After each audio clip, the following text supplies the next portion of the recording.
Okay, I'm going to talk about my experience as being a carer of my husband, David, age 41, diagnosed with cerebral lymphoma brain tumour.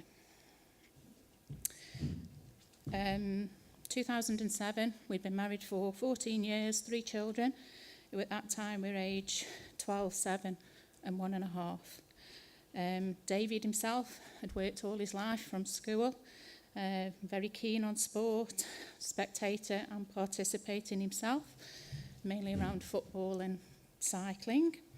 We enjoyed all aspects of family life together, and generally David was a happy-go-lucky character with a very good sense of humour. Pre-diagnosis, so symptoms started May 2007. He had a brief admission to neurological ward. They did some tests, and rather than keep him in hospital, was discharged to wait for an MRI scan. Symptoms at that time were slurred speech. He was very lethargic, no energy, would go to bed, go to work, home, tea, sleep in the chair, then go to bed and have a full night's sleep. Changes in personality at that point were he had no interest in anything, was generally very tired all the time, distant and quite quiet in himself.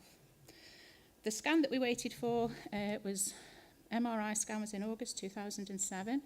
The first one he had was a plain one. It was the wrong one. He needed to have a contrast one. So we had to wait another month, and September 2007 that happened. And at that time, all that it showed was 3 little white specks, and it was a question mark that he was going to have multiple sclerosis. So we had to wait then for a lumbar puncture. So that happened in October 2007. Results of that were October, November. And by this time, he'd started to walk with left-sided, I can't say this word, spasticity. I struggle all the time. Uncontrollable at times. So we had those results in December 2007, and at that time they said no, it wasn't going to be multiple sclerosis. More tests were needed, and because of the Christmas period and things like that coming up, we were said that he would be admitted in January 2008, and they would basically do loads of tests to rule out different things. 4 days later, things had deteriorated quite rapidly. I wasn't coping at home. David was losing his balance, falling over, bruises on his body. His speech had changed again. He was talking with clenched teeth. And I was scared that he was going to fall down the stairs and things like that, injure himself more, injure me or the children in the process.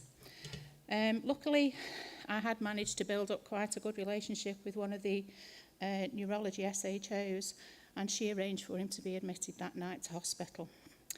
He had a couple of nights in a waiting bed before he was actually admitted to the neurological ward. And over the next 2 weeks, he deteriorated day by day. He began to want to eat food and drink constantly, shoveling it in, and then would make himself sick. There was all kinds of tests that were taken that he had over that period of time. They were taking blood from him daily, urine daily, just trying to rule out different diagnoses bit by bit. 1st of January 2008, he was slipping into an unconscious state. So the decision was taken at midnight then that he would go to theatre, where he was intubated and moved into intensive care unit, put on a life support machine. Quite frightening from seeing him in a bed in a neurology ward to the next time you saw him 2 hours later. He was chewed up to all kinds of machines. At this time, he was assessed by oncology, haematology, neurosurgery consultants, and they decided they had no option but to perform a brain biopsy. So this happened on the 5th of January, and we waited nearly a fortnight for the results of that, and that confirmed cerebral lymphoma brain tumour. So, post-diagnosis, he then spent 2 to 3 weeks carried on in intensive care. again assessed by the haematology team, and he was barely conscious most of the time. His head was turned to the right, there was no speech, and the only thing that went in his favour at that time following the assessments was that prior to any of this, he was young, he hadn't been a heavy drinker, he hadn't been a smoker, he was quite healthy, so they felt that they had to give him the opportunity, and the only option for treatment was radiotherapy. So over the next 5 weeks, every day, 25 sessions, 15 of those were concentrated on the whole brain and 10 were concentrated on where the lymphoma was. Slowly, they started to reintroduce food and drink, and the physiotherapists worked on a daily basis to teach David how to rehold his head on his neck and that kind of thing, and shoulders sitting up. And eventually, with a lot of encouragement, he was able to transfer into a wheelchair. March 2008, he actually transferred to our local rehabilitation unit, where the physiotherapy continued, and very, very slowly he started to show signs of improvement. Left arm in his hand was super hypersensitive to touch and movement, and this continued throughout his illness. He had this left-sided weakness. October 2008, he'd had 6 months in the local rehab unit, and the decision was taken that, seeing as he was showing potential, and again it came down to him being young and prior to this being healthy and fit, it went in his favour that he had the opportunity to go to a specialised rehabilitation acquired brain injury unit. The only difficulty with that was it was 40 miles away from home.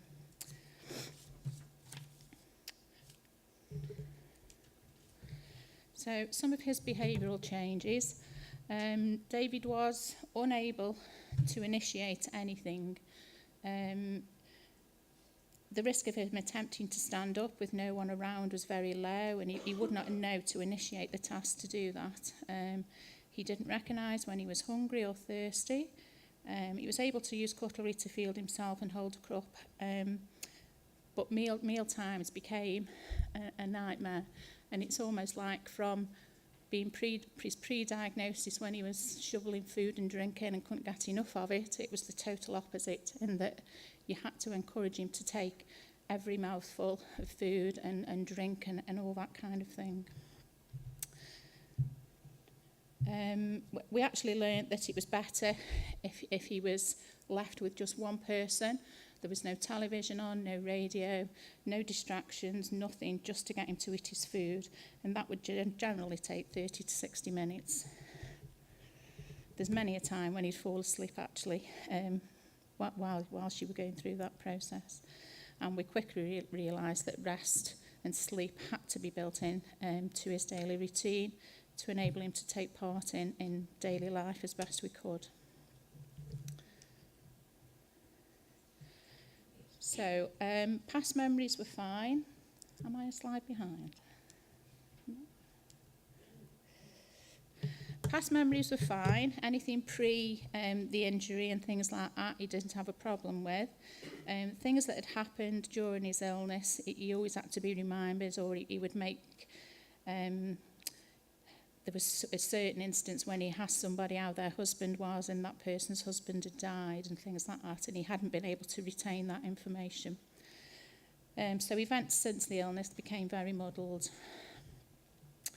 Carers looking after David had a hard job.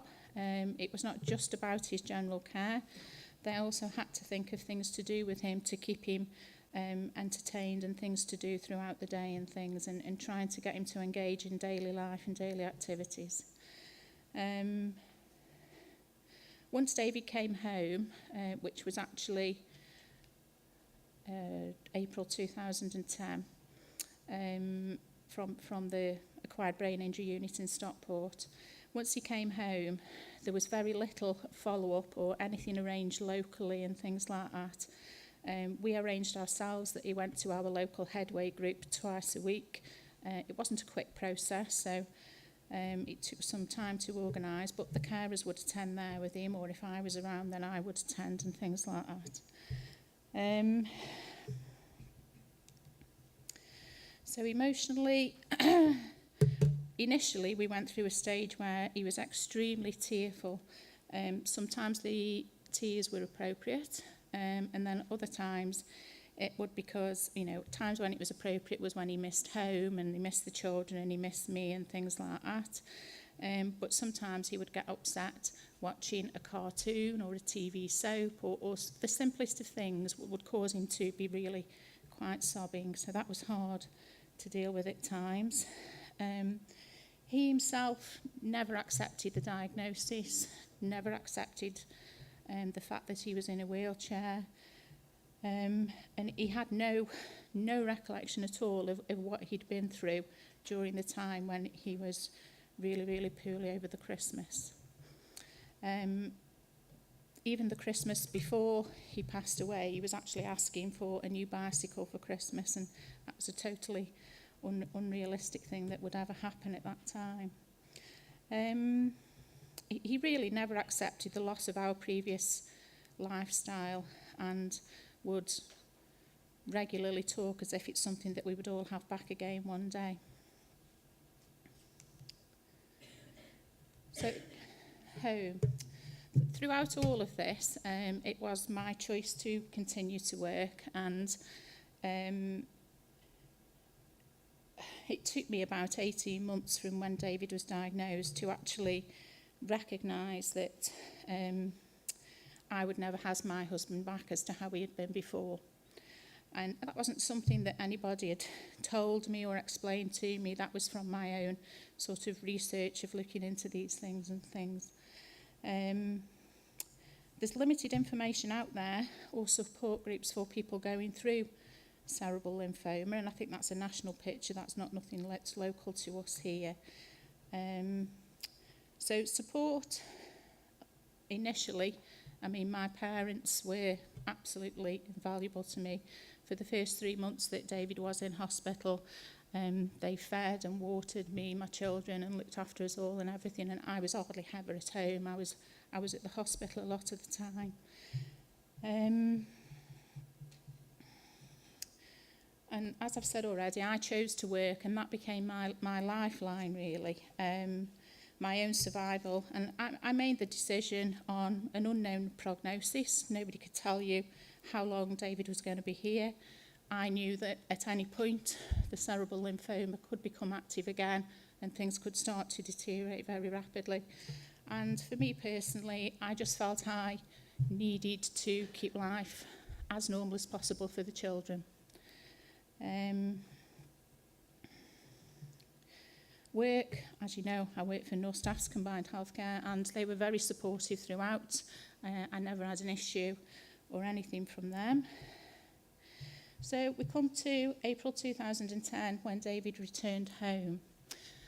Again, this was my decision. I wanted to continue to work, so I was supported in having a care package for David to return home. And what that meant is that there was 2 carers that would look after David 8 o'clock in the morning till 8 o'clock at night. Any care needs through the night, then I would address. There was additional carer that came in to help in the morning with personal hygiene and things like that. I think the one thing I take from that, I really underestimated how difficult that would be. Leaving these people in my home every day who really were strangers to me to look after my home and my husband was extremely difficult.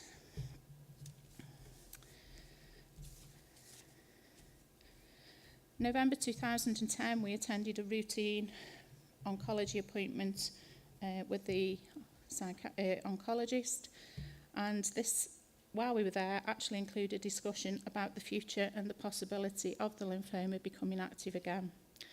Treatment options were discussed, possible side effects of those treatments, and at this point, David clearly stated that he didn't want any further treatment that was going to disable him more. And he was able to explain that he understood the impact of what this would mean. December 2010, he went in for 1 week's respite care to a home, and when I went to pick him up, I could tell there was a difference in him. Something wasn't right, change in presentation. It was extremely difficult to get him from the wheelchair back into the car to go home, and I just knew that something was wrong. I contacted the local lymphoma oncology support team that I'd had, and they arranged for admission to hospital. He went into hospital on the 17th of December, had another MRI scan, and that confirmed that the lymphoma was active again. The decision had been discussed with the team, and David participated in that again about not accepting treatment, and the decision was made that the disease would run its course. The one regret I have about that is that they discussed it, this is a kind of learning point, I think, that they discussed, the team discussed that with David and me separately, and I wish that that discussion had happened together. So that's something that I would like to share with you. 5th of January, he returned home. Our dining room downstairs was turned into a bedroom. We had a specialist bed in there. All the equipment was changed, and at this point was where we had support from some additional carers from the local hospice got involved at this point in time. On the 31st of January 2011, he was admitted to the hospice, and he was there for a fortnight. That was a really long fortnight. David didn't communicate or anything for that fortnight, and he passed away on the 12th of February. So I think just a few learning points. Having been through this experience, pre-diagnosis seemed to take us forever. It was the unknown, but as a family at that time, you sort of have hope, and you really hope that things are going to be okay. Once diagnosed, it was like a roller coaster initially, decisions being made, and they had to be made rapidly because of how unwell he was. Things slowly settled down, and you began to accept the situation. And for me, as a mum, a wife, life had to go on for us as best as possible for the children. As I've already mentioned, once David came home from Stockport in April 2010, having the carers in our home was quite difficult, and they weren't specially trained in anything. And I think that I know that there's lots of work being done around training for healthcare support workers nowadays in hospitals and care homes and things. And I think for carers that are going in to work with acquired brain injury users, it would be good if they could have some level of understanding and training. As it's not just about feeding and changing and looking after that person, it's how you interact with that individual and know how to fill their day, really. One of the hardest times was when I wanted to talk to David about the future, wanting him to plan and think and about the children, wanting to discuss about putting things in place now from him, which they could perhaps be given to our children in later years, and how we would go about organising this. I know it's a big task, but for me, the involvement from agencies who specialise in terminal illness should have occurred much earlier for us as a family. We really only had their involvement for the last 6 weeks of David's life, and by that time it was too late. I had leaflets and things like that given to me earlier on, but in hindsight I don't think that was enough. I needed more than a leaflet to read through with the children and things like that.